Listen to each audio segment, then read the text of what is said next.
Birinci söz, bir inci söz, Bismillah.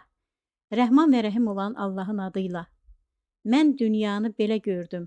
Adı altında 1-dən 200-ə qədər səsli kitablar. 11-ci kitab. Bir hekayə, bir xatirə, bir söhbət. Bir hekayə. Balıqçı qız.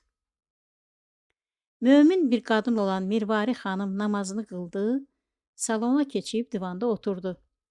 Yenicə əlini gəlini Cahanın süzdüyü pürrəngi çaya uzadırdı ki, gəlin onu çöldən səslədi. Ana, bir dəqiqə qapıya gəlsənə. Mirvari xanım qalxıb qapıya gəldi.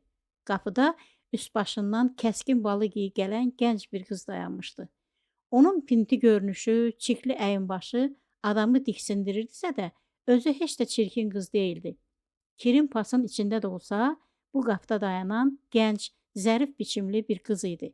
Mirvari xanım bir gözü qızda soruşdu. Nədir ay bala, sədəqə istəyirsə, mənim cüzdanımda var, oradan götür ver. Yox ay ana, sədəqə istəmir. Bu qız balıq satır. Baxsana, lap təzə tutulmuş balıqdır ey. Ona görə səni çağırdım. Bəlkə biz də alaq bu balıqlardan. Mirvari xanım indi fikir verib gördü ki, qızın əlində böyük, ağır bir həsir zəmbil var. Görünürdü ki, yazıq qız o zəmbili güclə daşıyırdı. Mirvari xanım yaxınlaşıb zəmbilin içinə baxdı. Zəmbil hərəsi ən azı 3 kilo gələn kütün balığı ilə dolu idi. O balığın qiymətini də soruşanda qərar verdi ki, balıq həm təzə, həm də bu qədər ucuzdursa, heç olmasa ikisini ala bilərlər. Cahan elə də elədi. Balıqların içərisindən gözünə xoş gələn 2 dənə kütümü seçib götürdü. Sıra gəldi balıqların pulunu verməyə. Onda da məlum oldu ki, balıqçı qızda 50 manatdan geri verməyə xırda pul yox imiş. Cahan 14 yaşlı oğlu Kamranı pul xırdalamaq üçün yaxındakı dükana göndərdi. Qız qapıda qalmasın deyə Mirvari xanım onu içəri çağırdı. Qızın üst başından gələn qoxuya dözmək asan məsələ sayılmazdı. Ona görə də Mirvari xanım fürsət varkən bu qıza bir-iki öyüd vermək niyyəti ilə söhbətə körpü qoydu. Adın nədir qızım? Nəcibə. Neçə yaşın var? 22. Xətirinə dəyməzsə sənə bir söz demək istəyirəm. Qız sanki söhbətin nədən gedəcəyini anladı. Günəşdə yanıb qaralmış üzünə qan yığıldı. Bəlkə də o buna bənzər sözləri ilk dəfə eşitmirdi. Buyurun. Bax qızım, bu dediklərimi sənə bir ana kimi deyəcəyəm. Balıq satan olanda nə olar? Özünə biraz fikir versən pis olmaz. Gənc, göyçək qızsan, səndən 10 metrdən balıq iyi vurur. Bu da bir yana qalsın, ancaq görünüşün də heç xoş deyil. Sanki bir aydır bu əyin başın içindəsən. Heç sənin kimi bir gənc qıza bu yaraşarmı? Balığı satırsan da, balıqla yatıb qalxmırsan ki. Anan nəcə bunlara fikir vermir, sənə bunları başa salmır. Mirvari xanımın bu sözləri dediyi müddətdə qız başını aşağı salıb əllərini didişdirirdi. Mən əslində evlərə girmirəm, indi də bayırda gözləyə bilərəm. Mirvari xanım dediyinə peşman oldu. Mən ora görə demədim ki, qızım, mən səni düşündüm, sənə görə dedim. Gözəl göyçək qızsan, niyə bu gün də gəzəsən ki? Bəlkə elə biri sənə göz qoyur, sənin haqqında yaxşı bir fikirləşir. Ona görə dedim. Əslində mən bu sözləri sənin anana demək istəyərdim. Anam yoxdur. Yoxdur? Anam çoxdan ölüb. Mən hələ 3 yaşında olanda. Bəs sənə kim baxır? Kiminlə yaşayırsan? Ailəmlə. Ailənlə? Yəni sən evlisən? Yox. Ailəmlə dedim, yəni atamla, ögey anamla, 3 nəfər ögey bacı qardaşımla. Mirvari xanım fikrə getdi. Cahan ehtiyatla soruşdu. Sənə balıq satdıran atandır? Analığım da. Hər ikisi. Evdə ən böyük uşaq mənəm. Atam da balıq tutur. O balıqçıdır. O tutur, mən də satıram. Yenə Mirvari xanım söhbətə müdaxilə elədi. Atan balıqçıdır deyirsən. Yəqin Bakı kəndlərindən birində olursunuz. Şıx çirmərliyindən yuxarı bir balıqçı qəsəbəsi var. Orada yaşayırıq. Bəs şəhərə nə ilə gəlirsən? Bir belə balığı necə gətirirsən? Atamın jigulisi var. Onunla gətirib məni endirib gedir. Axşam da gəlib götürür. Mirvari xanım yenə də fikrə getdi. Özünə, yəni üst başına baxmağa imkanın olmur. İmkan olar, ancaq analığım izin vermir. O deyir ki, gündə bir dəfə onu da bütün işləri görüb qurtardıqdan sonra evə yığışanda çimmək olar, əynini dəyişmək olar. Yoxsa günün elə çimməklə, paltar dəyişməklə keçər. Dediyi də düzdür ha. Nəcibə, sən hər gün gəlirsən bura. Bu məhləyə yeni gəlirəm. 6 ay olar. Mirvari xanım fikirli soruşdu. Neçə gündən bir gəlirsən? Bu aralar hər gün gəlirəm. Çünki hər gün balıq olur. Balıq varsa mən də gəlirəm. Cahan araya girib Mirvari xanımdan soruşdu. Ana, həftədə 2 dəfə balıq alsaq yaxşı olmazmı? Uşaqlar da çox sevir. Mirvari xanım təbəssümlə Nəcibənin üzünə baxdı. Eşitdinmi Nəcibə? Yaz bir yerə. Bundan sonra həftədə 2 dəfə bizə balıq gətirəcəksən. Kütümdən başqa da balıq olurmu? Ala balıq olur, sazan olur, ziyad olur, arabir asatrin də olur. Gəl belə danışaq. Sən balıqları gətirərsən, biz burada seçərik. Nəcibə uşaq kimi gülümsədi. Yaxşı. Söhbətin bu yerində Kamran qapıdan girdi. Üz-gözünü qırışdıraraq pul anasına uzatdı. Cahan da aldığı balığın pulunu verib Nəcibəni yola saldı. O gün bütün ev xalqı Nəcibəni düşündü. Yeniyetmə Kamranın bu qızdan it iyi gəlir, onu bir də evə buraxmayın. Gör özü nə vaxtdır gedib buradan, ancaq iyi hələ də qalıb deməsi ilə bütün günü hər kəsin ürəyində dolaşan fikirlər dillərə töküldü. Əvvəlcə Cahan Kamrana acıqlandı. Kamran, o nə sözdür deyirsən? Elə danışma, Allaha acıq gedər. Bilmirsən ki, balıqla hər hansı şəkildə əlaqən oldusa, balıq qoxusu üstünə hopar. O yazıq qız neyləsin? Özü demişkən bütün yükünü çimsin, əynini dərsin, bəs balığı kim satsın? Mirvari xanım əlindəki təsbehi çevirə-çevirə dedi. Yazıq uşaq, Allah bilir neçə yaşından qapılara düşüb balıq satır. Anası sağ olsaydı heç buna razı olardı mı? Deyir ki, evin böyük uşağı odur. Deməli bu balıq satmağı onun boynuna qoyublar. O da neyləsin, ögey anasının hökmünə boyun əyib də. Lap ürəyimin başı göynədi. Yetimlik pis şeydir. Mirvari xanımın oğlu İlyas da işdən yenicə gəlmiş, duş qəbul eləmiş, Cahanın pişirdiyi kütümdən də yeyib çəkilmişdi. İndi çay içirdi. İlyas da bu danışılanları eşitib maraqlandı. Kimdən danışırsınız? Kamran cavab verdi. Balıqçı qızdan. Özü pis deyildi, ancaq üst başı balıq yiyir. Fu, gənc qız olasan, özün də bu gündə gəzəsən. Gərək çıxıb gedəydi o evdən. İlyas qaşlarını çataraq oğluna tərəf döndü. Sən niyə belə danışırsan? Hər şeyin hazırına da ağız büzən sizlər yetimliyi, kasıblığı, möhtac olmağı nə bilmisiniz? Əvvəla zəhmət zəhmətdir. Zəhmətə hörmət eləmək lazımdır. Hələ bir də bu cür zor şərtlərdə çəkilən zəhmətsə, siz hazıra nazirlərin heç danışmağa dil olmasın. O qız bu yolu özü seçib bəyəm, bəxti belə gətirib də, onun tayları universitetlərdə oxuyur, məktəblərdə dərs deyir, bu yazığın gününə bax. Mən hələ heç onun özünü də görməmişəm, ancaq elə sizin deyməyinizlə də ürəyimin altı üstünə gəldi. Axı bizim də qızımız var, evində o yaşda qızı olan, evində o yaşda bacısı olan o qızın halından anlamazmı? Bir də səni özünü belə qudurğan uşaqlar kimi aparan görməyəm. Sən nazır balası deyilsən, zəhmət adamı İlyasın oğlusan. Nəcibə bu evdə cəmi 10 dəqiqə olmuşdu. Ya yox, ancaq ondan geriyə bu evin sakinlərini hələ uzun müddət məşğul edəcək 2 şey qalmışdı. Biri bəlkə 3-4 günə ancaq çəkilib gedə bilən bir balıq qoxusu idisə, biri də bu evdə özünə əməlli başlı yer eləmiş, bəlkə çox uzun zaman bu evdən çəkilməyəcək bir Nəcibə mövzusu idi. Gün olmurdu ki, kimsə Nəcibəni xatırlamayaydı, ondan bəhs etməyəydi, onun barəsində bir fikir söyləməyəydi. 18 yaşlı Zəhra da bu söhbəti sonradan eşidənlərdən biri olmuşdu. Ancaq o da mövzunu anlayan kimi könlündən bir xeyriyyətçilik eləmək keçdi. Belə ki, yaşından da xeyli uca boylu, ətli canlı Zəhra tez paltar dolabını töküb töküşdürdü, oradakı paltarların arasından artıq əyninə dar gələn, yaxud artıq dəvdən düşdüyü üçün gözündən düşən nə qədər paltarı vardısa, hamısını ayırıb qoydu. Ana, gəl bax, mən bunları o balıqçı qız üçün seçib qoydum. Cahan otağa girdi. Bu dağ boyda paltar topasını görüb gülə-gülə dedi. Baxıram ki, sənin də əlinə fürsət düşdü deyəsən. Niyə? Hər il bir maşın paltarı kəndə göndərmirdimi? İndi ehtiyacı olan öz ayağı ilə qapıya gəlib. Verək yazıqdır, qoy giyinsin də. Cahan dedi. Qızım, mən sənə vermə demirəm ki, girəvəyə salıb geyindiklərini də vermə deyirəm. Mirvari xanım onların səsini eşidərək nəvəsinin otağına gəldi. Hazırlanmış paltar qalağını görüb dedi. Zəhra, onu biləsən ki, sən bu paltarların hamısını birdən Nəcibəyə versən, ögey anası onların birini də ona verməz, hamısını satdırar. Sən bunları ayır qoy, ancaq hərdən birini verərsən. Qoy hələ Nəcibə bizə isinişsin, bizə güvənməyə başlasın. Onu içəri gətirib özün əynini geyindirərsən. Analığı da bəlkə daha belə bir şeyə heç nə deməz. Daha paltarları da qızın əynindən soyundurası deyir ki. Bu deyilənlər deyəsən Zəhranın ağlına batdı. O paltarları səliqə ilə qatlayaraq böyük bir bağlama düzəltdi. Düz deyirsən nənə, dediyin kimi edəcəyəm. O vaxtdan Nəcibə həftədə 2 dəfə Mirvari arvadın qapısını döyürdü. Onların balıq payını verib gedirdi. Bir gün yenə də Nəcibə qapını döydü, balıq gətirdiyini söylədi. Mirvari xanım onu içəri dəvət elədi. Qızım, içəri gəl, sənə sözüm var.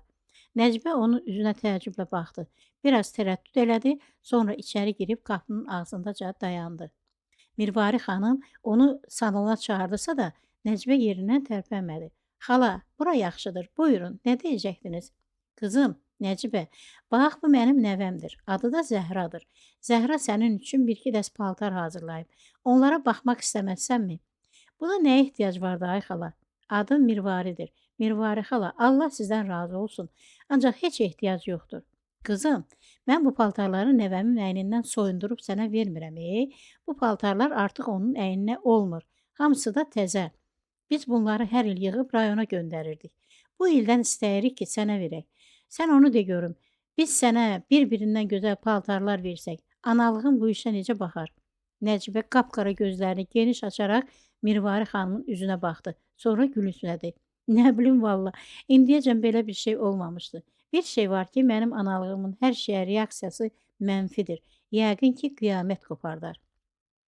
Mirvari ilə Cahan bir-birinə baxdılar. Cahan soruşdu. O biri uşaqlar nə boydadır? Körpədirlər. Qardaşım 10 yaşında, bacımın biri 8, biri də 6 yaşında. Mirvari xanım həmişəki kimi fikrə getdi. Bu da o deməkdir ki, sənin ömrünün axırına kimi işin var o evdə. Nəcibə qımışdı. Elədir. Araya sükut çöktü. Sükutu Zəhra pozdu. Biz də dediyimiz kimi eləyərək.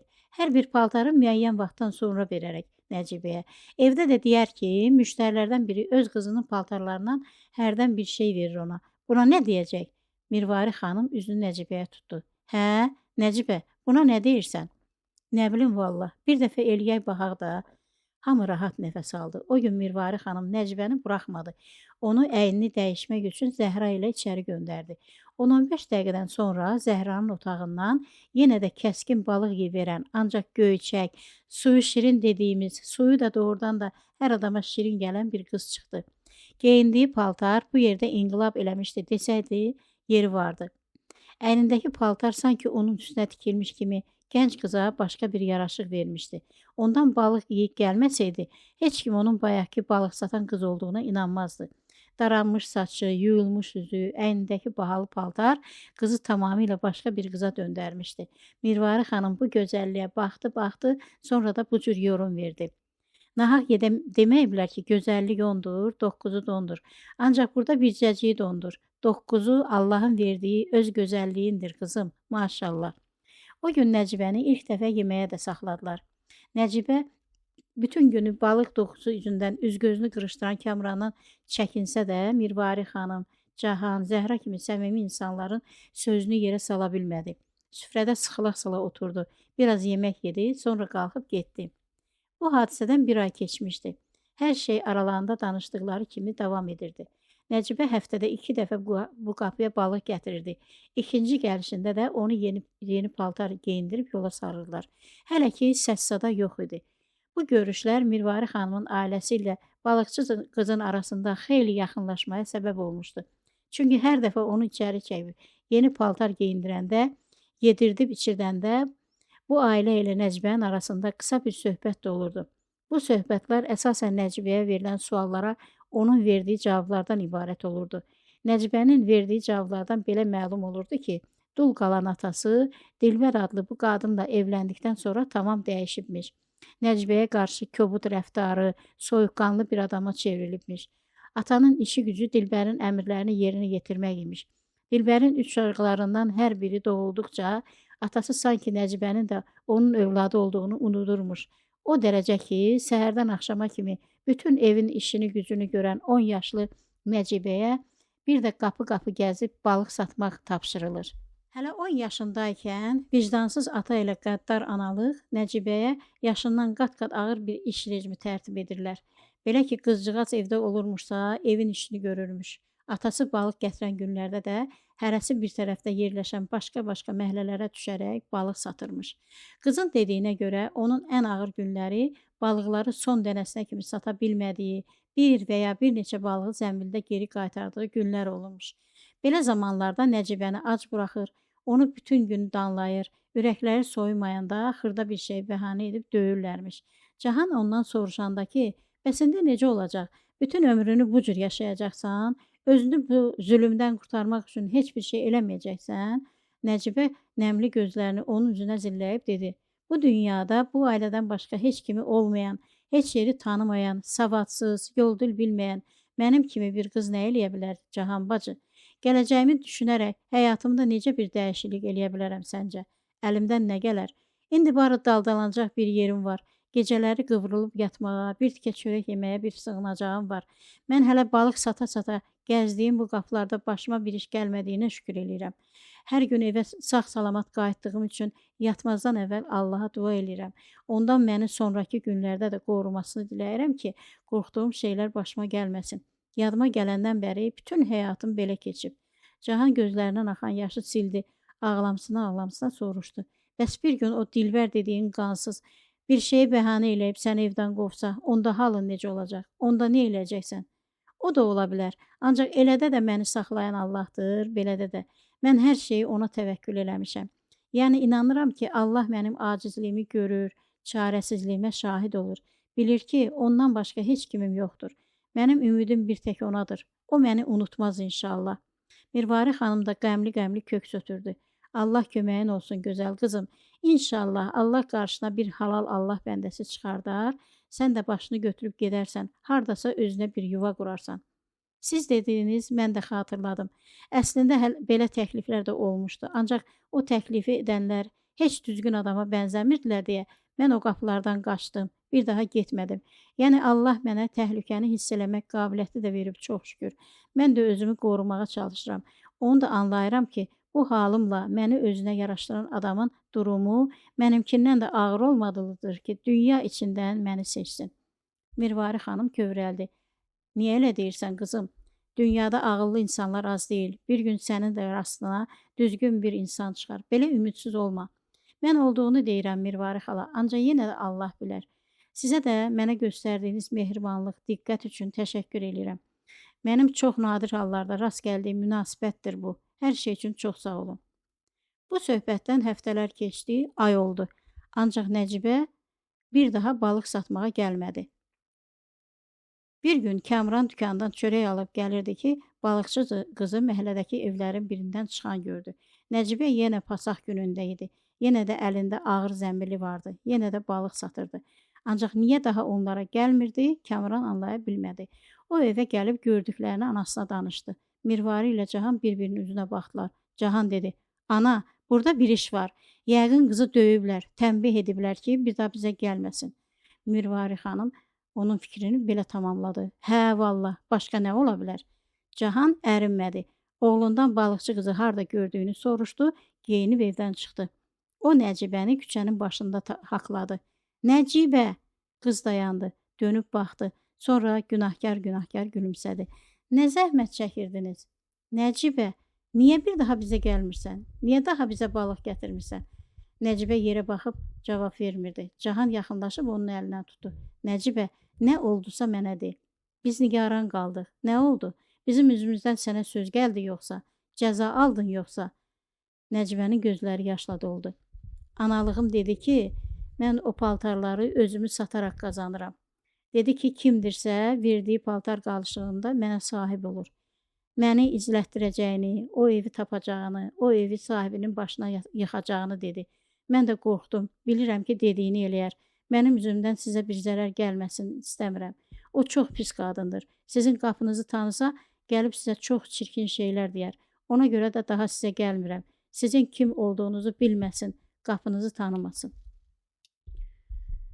Cahanın evə gəlib Nəcibəni dediklərini danışdığı gündən bu ev, bu ailə özünün bütün işini gücünü bir kənara atdı, dərdini sərini unutdu, Nəcibəni düşünməyə, onu o evdən, o ailədən qurtarmağa yollar axtarmağa başladı. Bir ev adam ürəklərini dolduran mərhəmət hissinin önünə düşərək yollar axtarır, bir yetim qıza necə yardım edə biləcəklərini düşünürdülər. İş o qədər ciddiyə minmişdi ki, hətta evin tək oğlu İlyas da bu işə bir əncam çəkmək haqqında fikirləşir, çarəsiz bir qızı zalım bir analığın, vicdanını itirmiş bir atanın zülmündən necə qutara bilər deyə düşünür, bunun üçün yollar axtarırdı. İlyası qeyrətə boğan, özünün də o yaşlarda bir qızı olması idi. Birinizin xatirinə hamınıza qurban mən olum deyimi, bəlkə də elə İlyas kimi bircə balası üçün bütün dünyaya qurban olmağa hazır olan atalar üçün deyilmişdi. Çünki İlyas belə atalardan idi. Bir gün ailə evdə oturmuşdu. Qapı döyüldü. Cahan gedib qapını açdı. Mirvari xananın Kürdəmirdə yaşayan qardaşı oğlu Elmanı qarşısında gördü. Elmanın gəlişi həmişə bu ailə üçün sevindirici hadisə idi. Elman çox mehriban, çox xoş xasiyyət bir oğlan idi. Təkcə ailə həyatında bəxti gətirməmişdi. O 2 il əvvəl sevdiyi qızla evlənmiş, həyat yoldaşı hamilə qalmış, uşaq dünyaya gələrkən bircə ilin gəlini, gənc qadın rəhmətə getmişdi. O vaxtdan Elman əlində 1 yaşında qızı ilə tək qalmışdı. Bundan əvvəl çox şən, çox gülərüz bir adam olan Elman, həyat yoldaşını bircə ilin gəlini itirdikdən sonra qəlbi qırıq, səssiz bir adama çevrilmişdi. Ancaq onu yenə də hamı sevirdi, gəlişinə də çox sevinirdi. Çünki Elman hər getdiyi yerə özü ilə səmimiyyət, nəzakət və mərhəmət aparırdı. İlyas Elmanı qucaqladı. Ay sənə xoş gəlmisən dayı oğlu, sağ olasan bibi oğlu. Elmanın gəlişi ilə ev yenidən şənləndi. Əvvəlcə umuküsülər ortaya töküldü, sonra xatirələr yada düşdü. Söz sözü çəkdi, Cahan Elmanın qızını soruşdu. Elman, nə əcəb ülkər gətirməmsən, onu kimdə qoymusan? Gəlin bacı, Ülkər uzaq yolda yorulur, ağlayır, ona görə də onu anamgildə qoydum. Burada bir işim var, tez həll edib qayıtmalıyam. Yoxsa ki, Ülkər məndən başqa heç kimdə qalmır. Ağlayaraq hamını incidir. İndi də Allah bilir, onun üzündən anamgil nə haldadır. İş o yerə çatıb ki, mən onu özümlə işə də aparıram. Baxıcı tutdum, 3 günə qaçıb getdi. Necə deyərlər, bircəcik qızım mənim başıma qaldı. İlyas ərklə dedi. Özün elə alışdırdın da. Dedik sənə, bir qadın tap, evlən, uşaq da anasızlıq çəkməsin. Bir deyəni vaxtında eşitsəydin, Ülkər də indiyə ona alışardı, hər şeydə yoluna düşərdi. Elmanın rəngi dəyişdi. Deyirsən, biboğlu, yad qadından mənim qızıma ana olar. Mən elə bir qadın hardan tapım ki, qızıma öz balası kimi baxsın? Dünyada belə bir qadın varmı? Var, deyə Zəhra heç kimi gözləmədiyi halda bu sözü ortaya atdı. Hamı dönüb ona baxanda o əvvəlcə özünü itirdi, sonra cəsarətini toplayaraq sözünə davam elədi. Var Elman əmi, bir yaxşı qız var. Balıqçı qız, özü də yetimdir, ögey ana əlində zülüm çəkir. O Ülkərə yaxşı baxar, valla, özü də çəkib axı, ondan Ülkərə yaxşı bir ana olar. Hamını əvvəlcə bir-birinin üzünə baxdı, sonra da Elmanın üzünə baxdı. Utandığından Elmanın qanı üzünə yığıldı. O həyəcanlandı, dönüb əvvəlcə İlyasın, sonra da Mirvari xanımın üzünə baxdı. Balıqçı qız, o kimdir? İlyas birdən həvəsə gəldi. Elman, özüm ölüm Zəhra doğru deyir. Gözəl göyçək qızdır, ağıllı, tərbiyəli. Qalıb zalim ögey ana ilə vicdansız atanın əlində. O cür qızı qapı-qapı salıb balıq satdırırlar. Gedəcək, sığınacaq yeri olmadığından bu zülmə dözür. Bir görsən, bir tanısan, vallah Zəhra onu da düz deyir axı. Özünün başı çəkib deyə sənin qızına gözü kimi baxar. Sən də böyük bir savab işləmiş olarsan. Bir yetimi o zülümdən qurtararsan. Elman çaşıb qalmışdı. Nə bilim valla, birdən-birə belə söz deyirsiniz. Zarafat deyil. Mən hər adama güvənə bilmərəm. Tanımaza, bilməzə. Cahan tez dedi. O problem deyil. Qardaşım, sən qorxma. Sən hələ bir bax da qıza. Bəlkə qismət qapıya gəlib. Biz günü sabah sizi tanış edə bilərik. Sabah bizə balıq gətirəcək. Elman biraz da həyəcanlandı. Yox ha, sabah, belə tez. Mən hələ buna hazır deyiləm. İlyas onun çininə vurdu. Evlən demədik, dayı oğlu, hələ bir bax dedik. Bax, tanış ol, get evində düşün, sonra qərar verərsən. Səni heç kim məcbur eləmir. Onsuz da qismətdə nə varsa o da olacaq. Bəs onu mənə verərlərmi? Verməzlər. Çünki Bu qız onlar üçün göydən düşmə bir tapıntıdır, bir qazancdır. O qız bir ömür boyu onların xidmətlərində duracağı, hər işlərini görəcəyi, hələ bir balıq da satacağı havayı bir qulluqçudur.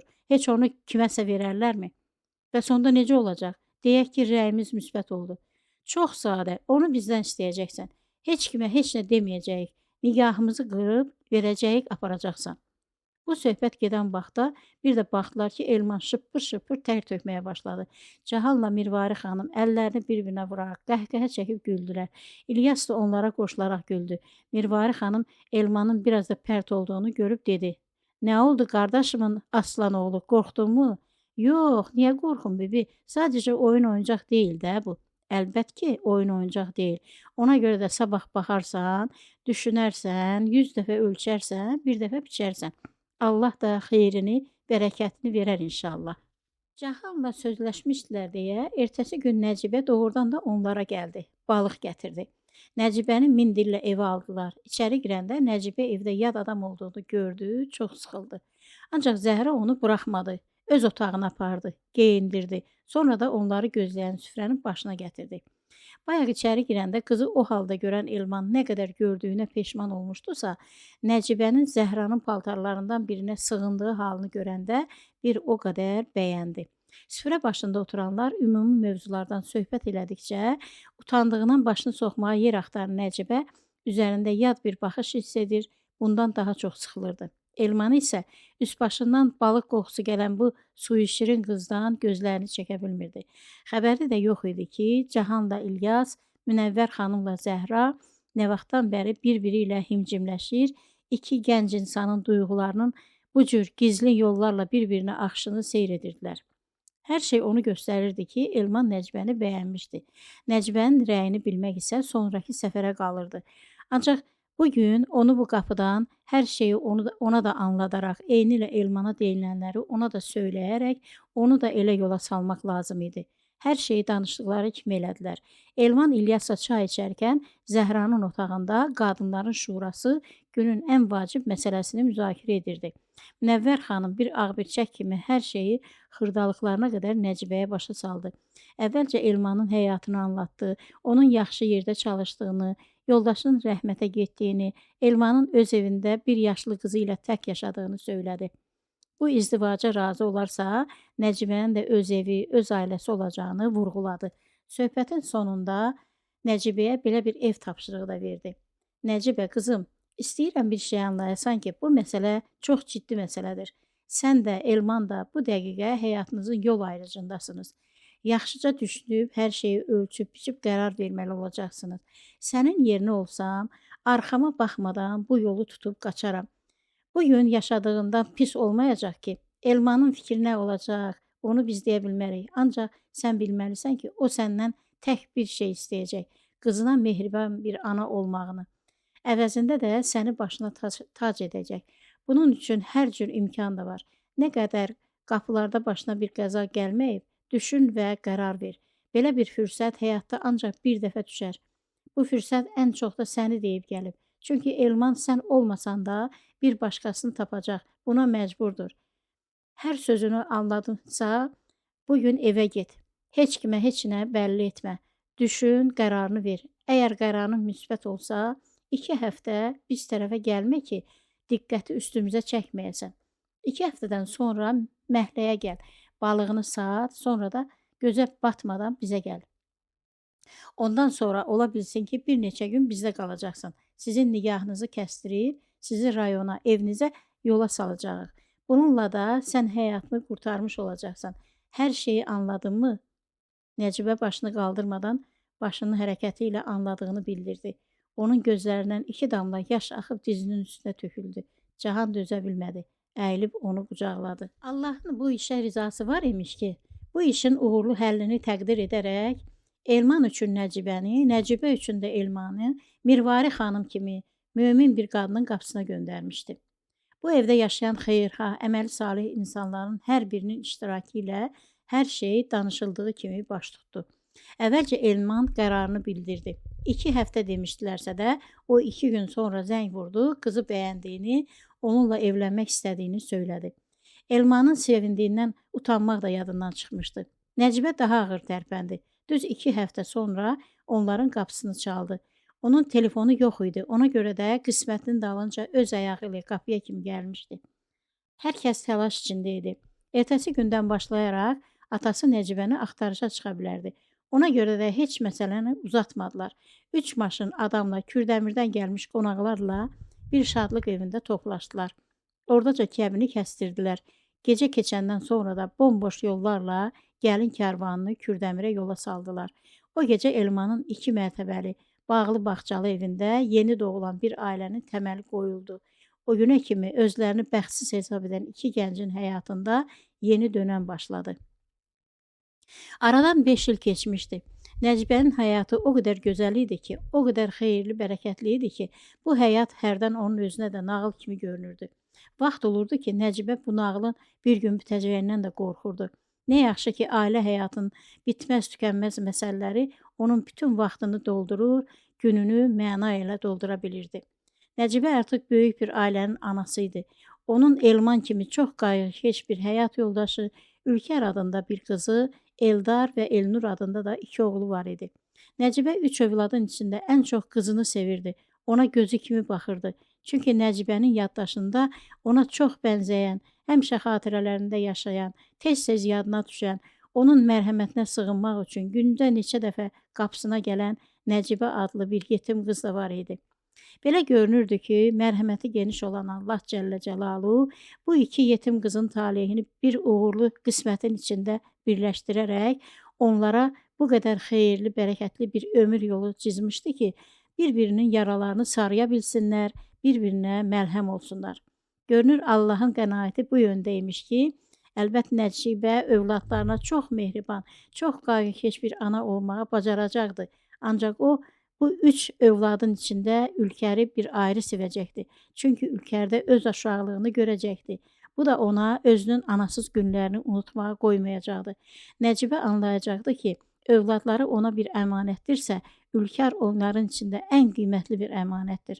Çünki Allahın Cəllə Cəlalının nəzəri daima o evdəki uşaqların üzərində, ələlxüsus da Ülkərin üzərində olacaqdı. Və əgər Allahu Teala bir gün Nəcibənin analığına qiymət vermək istəyəcəkdirsə, o qiyməti Nəcibəyə çox yəqin ki, onun Ülkərə qarşı bəslədiyi münasibətin üzərindən verəcəkdi. Allahu aləm. Bir xatirə. Sinifkom. 8-ci sinifdə oxuduğumuz vaxtlar idi. Sevil adında bir sinifkomumuz var idi. Çox ağıllı, tərbiyəli qız idi. Özü də əlaçı idi. Bütün fənlərdən 5 alırdı. Əslində, Sevilin 5-dən başqa aldığı qiymət də yox idi. Biz buna o qədər alışmışdıq ki, nə qızın hər zaman hazırlıqlı olması, nə də hər gün 4-5 dənə 5 alması artıq bizim diqqətimizi çəkmir, hətta bizə çox can sıxıcı gəlirdi. Unudurduq ki, Sevil o 5-ləri elə belə almır. Yuxusuz qalıb dərs hazırladığı gecələrin hesabına, çəkilən ağır zəhmətin sayəsində alırdı. Nə gizlədim, ona qarşı haqsız olduğumuz, Sevilin aldığı o yeksənək 5-lərdən dad elədiyimiz anlar da olurdu. Hərdən aramızda, biz burada niyə varıq ki, bir Sevil olsun, bir də müəllim, biri dərsi söyləsin, o biri də 5-ləri sıraya düşsün deyə danışdığımız, bu qədər zəhmətkeş, məsuliyyətli qıza qarşı haqsız bir mövqe tutduğumuz anlar da olurdu. Halbuki, Sevil özü o qədər zərif, o qədər mədəni bir qız idi ki, onu sinifkom seçərkən məhz bu xasiyyətinə görə hamının onu sevdiyini nəzərə alaraq seçmişdik. O vaxt ondan bir gül də inciməzdi. Müəyyən vaxta qədər biz hamımız oğlanlı, qızlı Sevilin xətrini çox istəyirdik. Onun hər zamanki saf, təmiz niyyətli bir qız olduğuna şübhəmiz yox idi. Ancaq aradan zaman keçdikcə Sevilin hərəkətlərində sanki özünü ancaq müəllimlərə sevdirmək istəyi müşahidə edir, bizi heç düşünmədiyini, bizim fikirlərimizlə, qərarlarımızla heç hesablaşmadığını da sezə bilirdik. Bu bizi narahat edir, içimizdə yavaş-yavaş qurd salmağa başlayırdı ki, bu fikirlərdən heç özümüzün də xoşumuz gəlmirdi. Hələ ki, heç kim Sevili bu mənada təhlil eləməyə, yaxud bu yöndəki fikirlərini ortalığa tökməyə tələsmirdi. Mən indi anlayıram ki, hamı yanılmaqdan qorxurdu. Tələsik qərar verməkdən, bir günahsız qızın qəlbini qırmaqdan, içimizdə ən yaxşı oxuyan sinif yoldaşımızı əsassız yerə gözdən salmaqdan qorxurduq.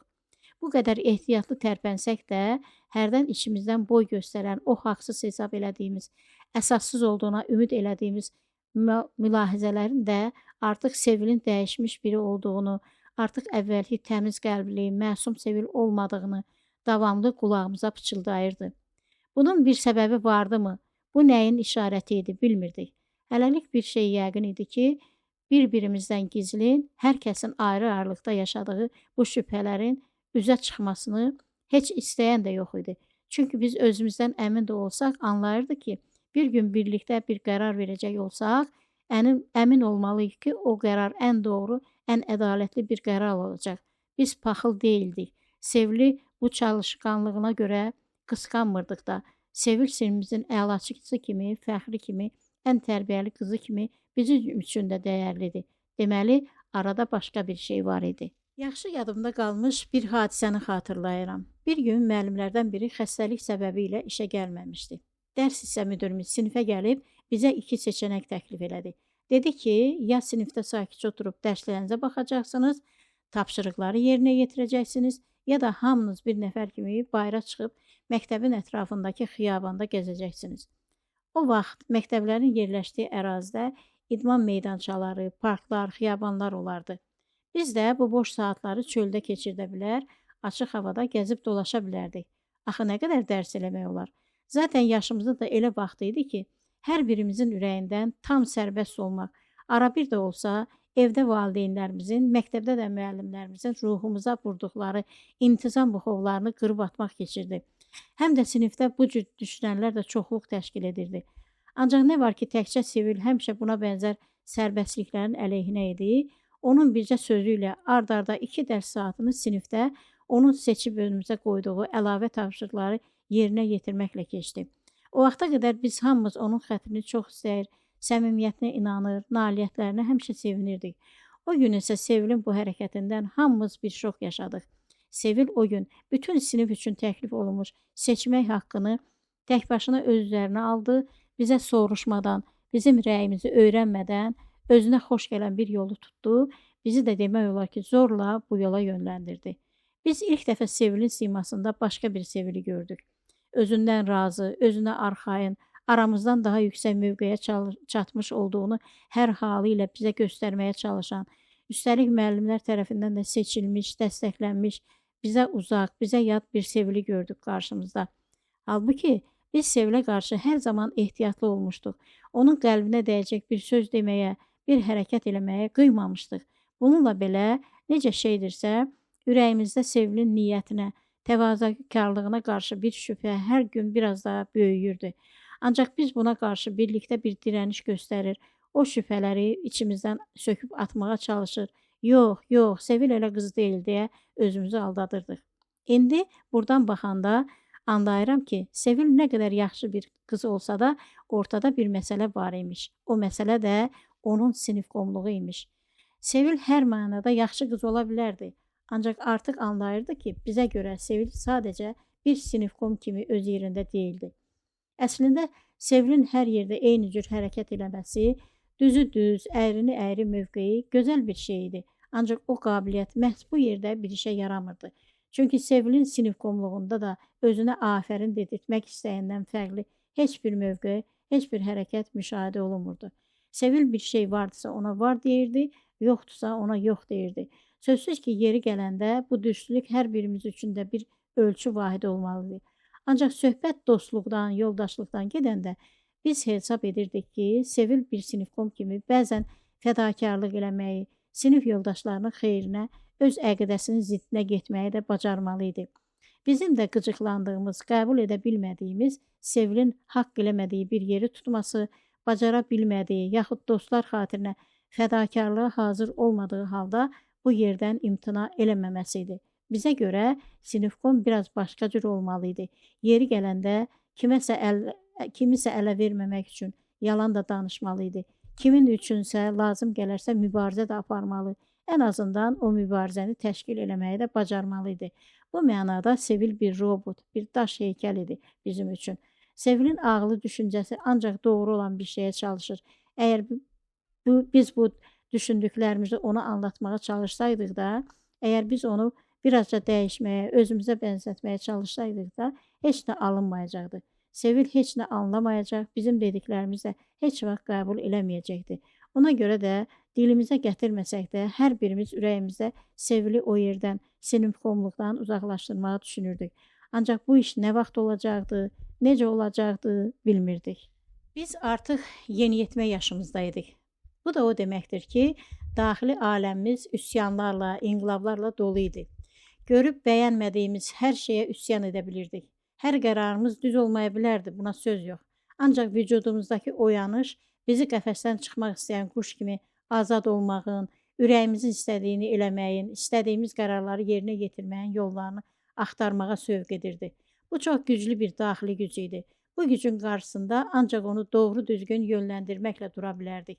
Dünyanı tanımağa, məktəbdən kənarda nələr yaşandığına marağımız artdıqca, maraq bizlərdən bəzilərini, bəzi intizam pozuntularına sürükləyə bilirdi. Kimsə dərsdən qaçırdı, kimsə dərsə heç gəlmirdi. Səbəblər müxtəlif ola bilərdi. Elə səbəb də olurdu ki, yaxşı sinifkom o səbəbi qiymətə mindirə bilər, sinif yoldaşını yersiz qınaqdan, yersiz cəzadan qurtara bilərdi. Sevilin bu yerdə fəaliyyəti sıfıra bərabər idi. Bir vaxt gəldi ki, biz oğlanlı qızlı, Sevilin hər şeyə soyuq münasibət bəsləməsinə, indiki deyimlə hər hərəkətində ancaq özünə reyting qazanmaq niyyətinə düşkün olmasına, 30 nəfərlik bir qrupa qarşı, hər məsələdə bir yana qalmasına qarşı bir şeylər eləməyi qərarı aldıq. Sevilə qarşı içimizdə əmələ gəlmiş, qar topası kimi hər gün biraz da böyüyən yığıntılar onu gözümüzdən salmağa başlayırdı. Artıq bizə elə gəlirdi ki, Sevil özünün yaratmaz hala gətirdiyi sinifkomluğundan ancaq öz məqsədləri üçün istifadə edir. Ona görə də bu mövqeyi bilə-bilə əlindən vermək istəmir. Bu fikirlər bizim ürəyimizdə Sevilə söz atdığımız, bir şeylərə ehyam elədiyimiz vaxtlarda onun hər şeyi qulağına vurmasından, 30 nəfərlik bir sinif kollektivə qarşı açıq-aydın saymamazlıq göstərməsindən sonra əmələ gəlməyə başlamışdı. Ya Sevil dəyişmişdi, ya da biz. Ya biz Sevilə olan güvənimizi itirmişdik, ya da Sevil bizə qarşı əvvəlki kimi səmimi değildi. Hər necəsə bir gün biz Sevildən xəbərsiz öz aramızda bu məsələni müzakirə elədik. Ən yaxın zamanda Sevilin sinifkomluğundan yaxa qurtarmağa qərar verdik. Bu qərarı necə yerinə yetirəcəyimizə dair əlimizdə heç bir planımız olmadığından bizim düşünüb daşınmağımıza bir xeyli zaman getdi. Ancaq növbəti ilin ortasında gözlənilməz bir hadisə baş verdi və o hadisədən sonra Sevil özü öz istifasını istədi.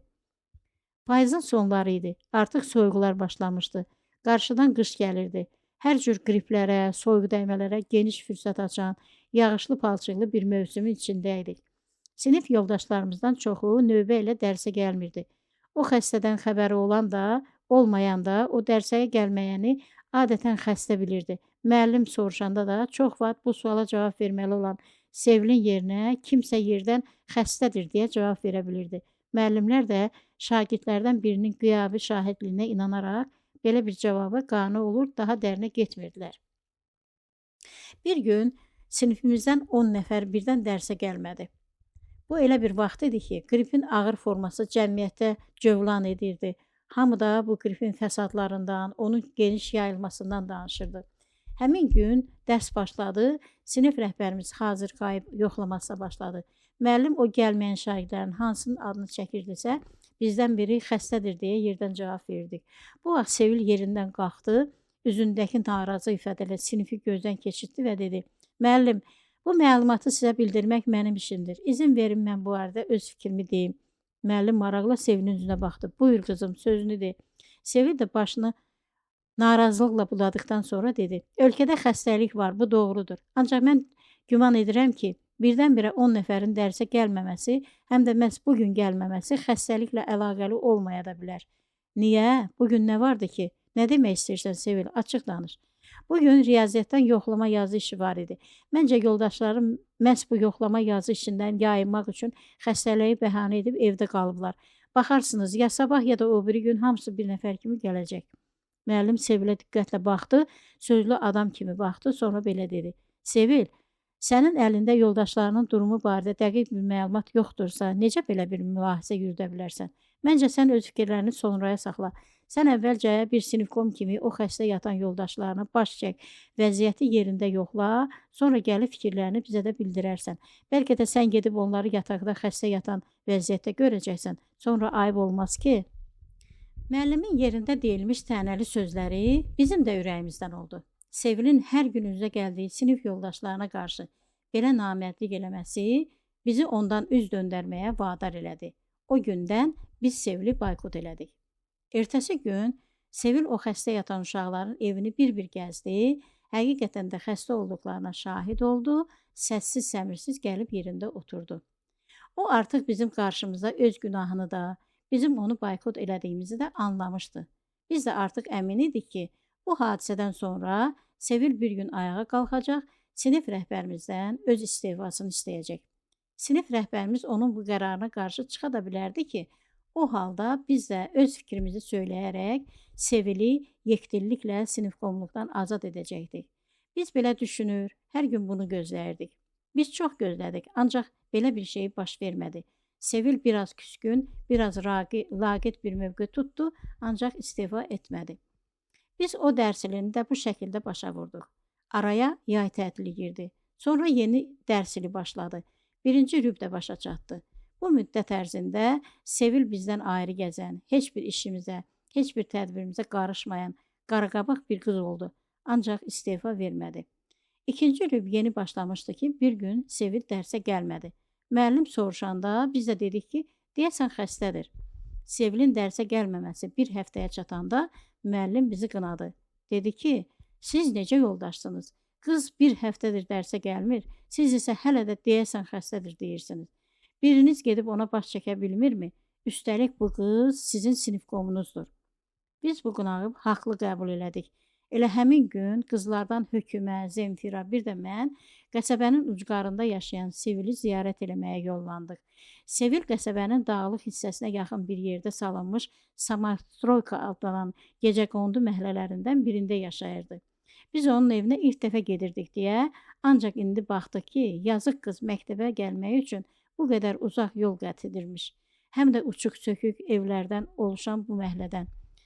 Biz yolun yarısını avtobusla, qalanını da ayaqla gəlmiş, məhəlləyə girmişdik.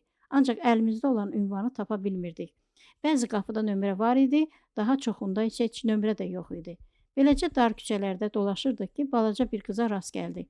Ondan Sevilin evini soruşduq. Totuq qız üz-gözünü qırışdırıb dedi. Hansı Sevil? Tum satan Sevil? Biz döyüküb bir-birimizin üzünə baxdıq.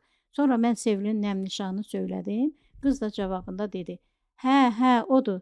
Düz gedin, özü də orada oturub görəcəksiniz, orada tum satır. Biz bu balaca qızın sözlərindən bir anlıq şox olduq. Halbuki söhbət Sevildən getməsəydi, burada şox olacaq bir şey də yox idi. O zaman da yaşayış çətin idi. Millətin çoxu kasıb idi. Ancaq o vaxtki kasıbçılıq bugünkü nemətlərdən aşıb daşan kasıbçılıq kimi deyildi. O kasıbçılıq həqiqi kasıbçılıq idi. Dünya üzündə bir rəzalət idi. O vaxt bir evdə məktəbə gedən qardaşların bircə cüt ayaqqabısı ola bildiyi, o ayaqqabıların da səhər növbəsində oxuyan qardaşla ikinci növbədə oxuyan qardaşın arasında ayaqdan ayağa keçdiyi bir kasıbçılıq idi. O kasıbçılıq bir qutu toyuq budunu od qiymətinə alıb onu bir ay boyunca pişirməli, bir çətən külfətin qarnını bu bir-iki buddan hazırlanan yeməklə doyurmalı olan kasıbçılıq idi.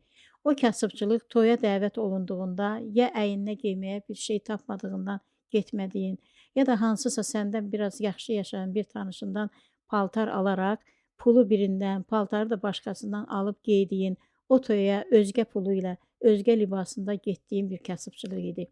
O kasıbçılıq çox insanları gözü kölgəli, başı aşağı, özündən əskizlərin yanında xəcalət verici kasıbçılıq idi. Həm də o kasıbçılıq ölkənin böyük bir hissəsini əhatə eləmiş bir kasıbçılıq idi. Millətin çoxu bu vəziyyətdə yaşayır, bu əziyyətlərə qatlaşmaq zorunda qalırdı. Bugün də kasıbçılığı var. Ancaq bugünkü kasıbçılıq əməlli başlı bir tapmacadır. Özünə kasıb deyən ailədə 5-6 yaşlı uşağa paltar bəyəndirmək olmur. O uşağa oyuncaq seçdirmək saatlar alır. Masadakı 2-3 cür yeməkdən heç birini yemək istəmir. Çöldən pizza, lahmacun, dönər sifariş elətdirməyi tələb edir, sifariş etdirir də. Baxırsan ki, bugün həm varlının evində, həm də kasbın evində eyni şeylər geyinir, eyni şeylər yeyilir. Varlı onu varından ayırıb alır, kasıb da onu var-yoxunu toplayaraq, yaxud da borca girərək alır. Axır ki, hər evdə eyni şeylər yaşansa da, nə varlının evində xeyir-bərəkət var, nə də kasbın evində. Bugün bu cəmiyyətin halını doğru düzgün anlayana əhsən deməyin yeridir. Çünki bu qədər bir-birinə qarışmış xeyrin, şərin, varın, yoxun içində gözə batan məsələ yenə də kasıbçılıqdır. Bugün millət Allahın faizə girənlərə qarşı savaş açacağı hədəsini də saya salmadan faizli borc pulla özünə ev, maşın, son model telefon, xəzdərli şuba, qızıl brilyant almışsa da, bu onun maddi durumunun düzəldiyinə deyil, bu onun kasıb halı ilə bir də faizli borc quyusuna girdiyinə, gündən günə o quyuda batdığına dəlalət edir. Keçmişdə kasıb sadəcə kasıb idi. Heç nəyi yox idisə də, ən azından heç olmasa borcu da yox idi. Bugünün kasıbı ağlını elə itirib ki, Allahın qadağan elədiyi haram bir yola girərək, şeytanın baş ofisi olan banklardan faizli kreditlər götürür, maddi cəhətdən imkanını da, boyununu da dəfələrcə aşan borcların altına girir, bununla da özünü də, ailəsini də hər iki dünyada bədbəxt edir. Borclu insan anlamır ki, bu hərəkəti ilə həm özünü, həm də ailəsini zülmə salır. Halbuki bundan əvvəl kasıbı daha xoşbəxt idi. Çünki o insan olanın min dərdi, olmayanın isə bir dərdi olar deyiminə uyaraq gözünü çox şeydən yığırdı. Bugün bu ölkənin acınacaqlı reallığına baxırsan, gerçəklik adamın gözünü deşir. Bu yerişlə də bu cəmiyyətdə hər kəs bədbəxtdir. Çünki bugün bu cəmiyyətdə varı olanın da min dərdi var, varı olmayanın da. Biz Totuq qızın nişan verdiyi tərəfə getdik. Bir dağ dalandan vurulmuşduq ki, dalanın tinində Sevilin balaca bir kətlin üstündə oturduğunu gördük. Onun önündə yerdəcə balaca bir vedrə vardı. Vedrədə qara rəngdə qovrulmuş günə baxan tumu var idi. Bu mənzərənin əlavə izahətə ehtiyacı yox idi. Sevil tum satırdı.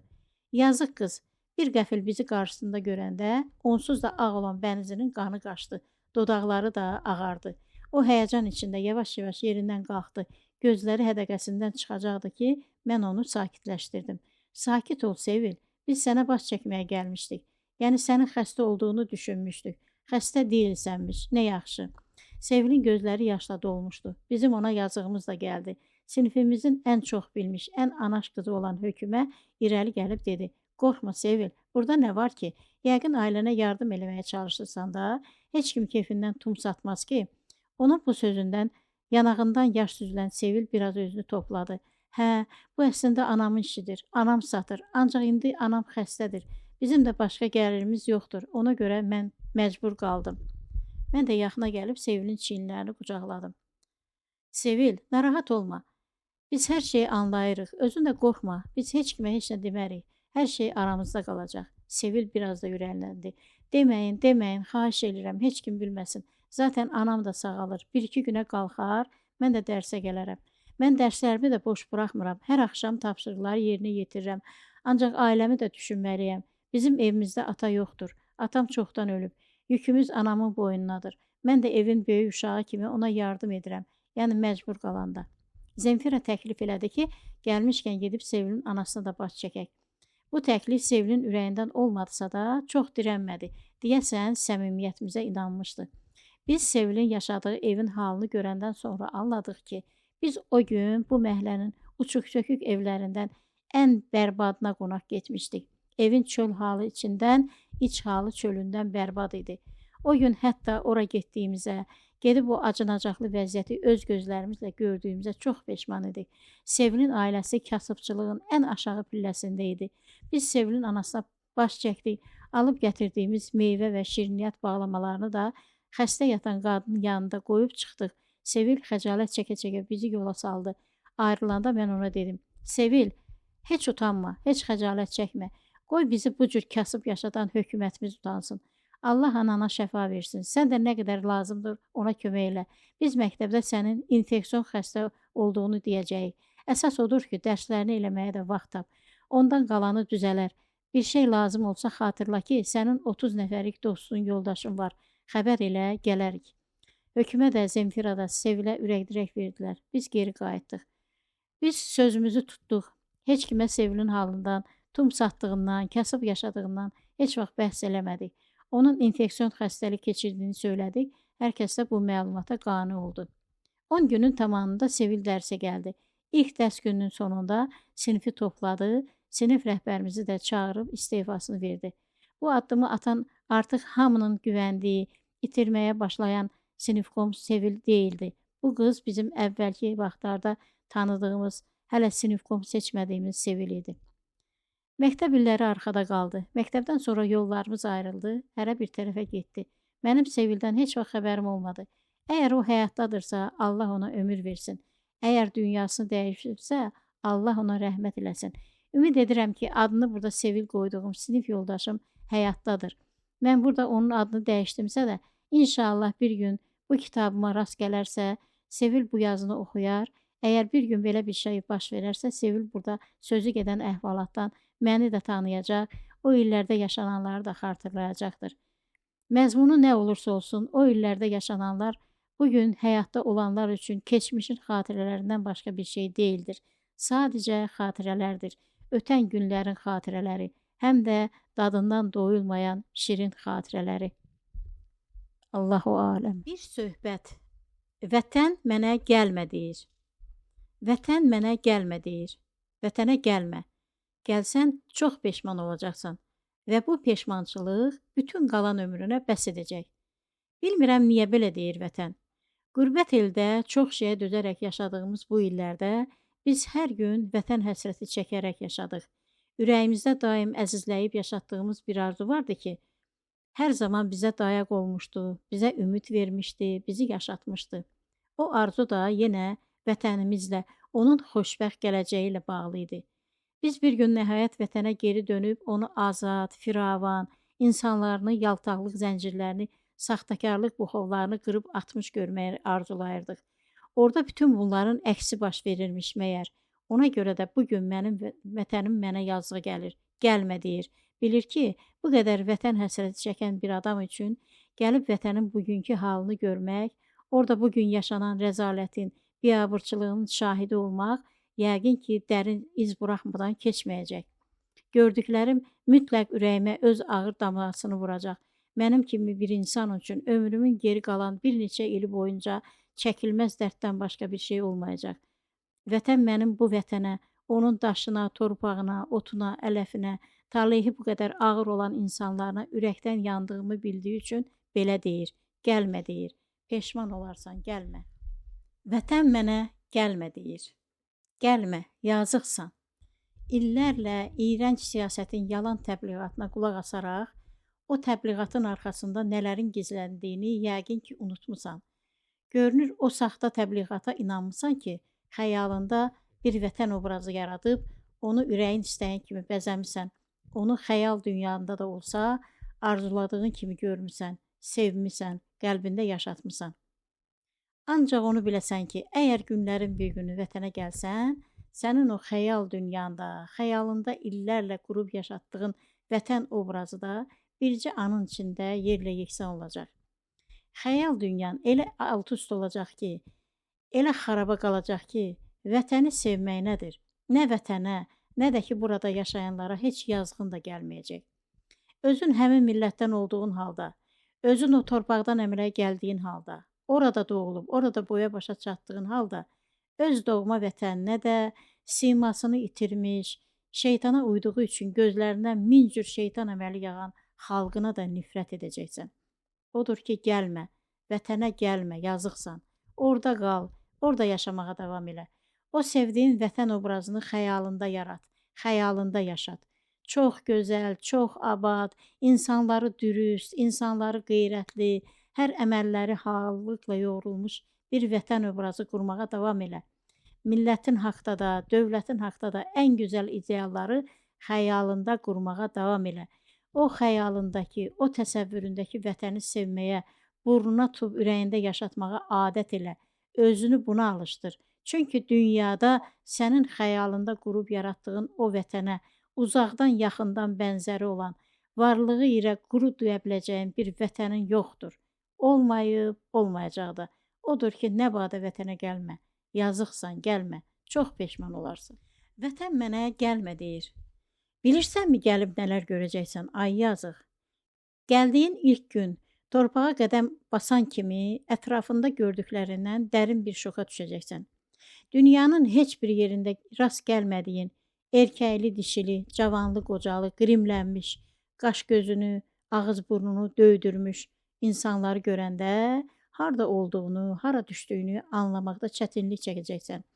Sanacaqsan ki, böyük bir çəkiliş meydançasındasan ya da səyyar teatr səhnəsinə düşmüsən.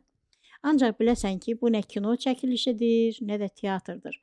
Bu sənin doğma xalqının bugün yaşadığı reallıqdır.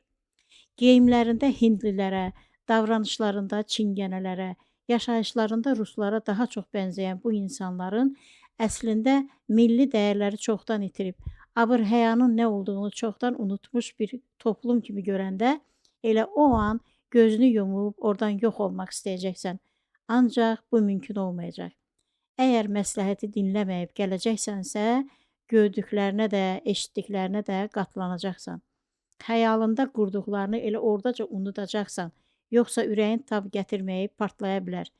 Geyimlərində saxta bəzək-düzəyi geniş yer verən, kənardan ucuz lüstrü xatırladan bu insanların hansı dildə danışdığını, hansı mədəniyyətə aid olduğunu araşdırmağa nə ömrün çatacaq, nə də səbrin. Hər artistin, hər narkomanın, hər fahişənin dilindən namaz qılıram, oruç tuturam sözlərini eşidəndə, onlar sənə dindən, imandan dərs deməyə qalxanda, həm də bunları utanmadan, qızarmadan deyə-deyə az qala sənin gözünü çıxartmağa çalışanda nə günə qalacaqsan bilirsənmi? Bunları görmək istəmirsənsə, gəlmə, yazıqsan, vətənə gəlmə. Vətən mənə gəlmə deyir. Amandır, gəlmə, yazıqsan. Burada səni heç kim anlamayacaq. Öz doğma ana dilində danışsan da, ədəbi dilimizin ən seçmə sözlərindən gözəl cümlələr qurub, fikrini qrammatik cəhətdən düzgün bir şəkildə çatdırmaq istəsən də, səni anlamayacaqlar, sənə güləcəklər, səni ələ salacaqlar. Sənin qrimsiz təbii üzün də, sənin yaşına yaraşan sadə, ədəbli geyimin də hər kəs üçün bir məsxərə olacaq. Sən onlardan daha doğru yolda olsan da, yalnız elə fərqli olduğun üçün səni olduğun kimi qəbul eləməyəcəklər. Səni təsir göstərməyə, səni dəyişməyə, özlərinə bənzətməyə çalışacaqlar. Həm də bunu elə israrla edəcəklər ki, araya ciddi mübahisələr, çəkişmələr, incikliklər də düşəcək. Sən bizə bənzəmirsən, ged özünü abıra sal, sonra gəl deyəcəklər. Onlar sənin qrimsiz üz-gözündən, sadə geyimindən, yaşına uyğun dabansız ayaqqabılarından utanacaqlar. Sənin yerinə xəcalət çəkəcəklər. Çünki əgər sən teatr pərdəsini xatırladan, oradan-buradan yırtıq deşiyi olan ətəklər ya da bədəninin bütün əzalarını açıq-aydın əks elətdirən retuzlar geyimirsənsə, əgər sən sinəsi, kürəyi açıq olub, müsəlman qadınına layiq olmayan, kişilərin diqqətini çəkən, görünüşü ilə həyat qadınlarını xatırladan geyimlər geyimirsənsə, hər kəs sənin yerinə utanacaq. Əgər sən hündürlüyü ən azı 15-17 sm olan ya diktaban ya da hündür platformalı ayaqqabılar geyib, üstündə topal yerişinə bənzəyən bir yerişlə gəzmirsənsə, hər kəs səni geri qalmış sayacaq.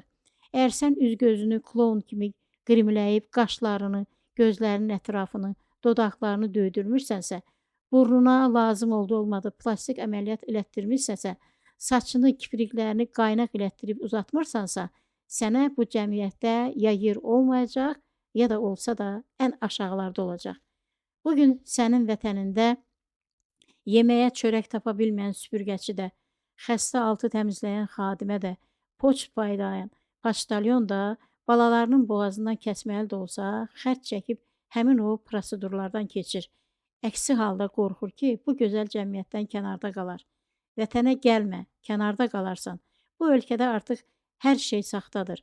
İpəyin, yunun, pambığın yerini saxta sintetik parçalar tutur.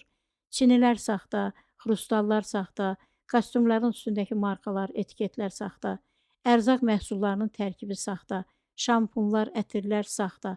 İnsanların plastik əməliyyatlar keçirməkdən göyərmiş, bunun üstündən də hələ bir də rəngbərəng boyalarla qrimlənmələrinə görə çirkli boşqabı xatırladan üzlərindəki ifadələr də saxtadır. Heç kim düşündüyünü danışmır. Hər kəsin gözü bir şey deyir, dili başqa şey. Hər şeyin təbiisini qoyub bayaqsına qaçan, halalı harama, səmimiliyi saxtakarlığa, abır-həyanı ölçüyə gəlməyən sırtıqlığa dəyişən bu cəmiyyətdə insanlar təkcə fiziki cəhətdən deyil, mənəvi cəhətdən də xəstəliyə yoluxublar. Bu xəstəlik bu gün sürətlə yayılaraq baş alıb gedir və bu milləti uçuruma sürükləyir. Yazıqsan, vətənə gəlmə. Onların o uçurumdan necə düşdüklərinin şahidi olmaq istəmirsənsə, vətənə gəlmə. Vətən mənə gəlmə deyir. Mən də getmirəm. Bir şey ki, gedib orada heç nəyi dəyişə bilməyəcəyəm.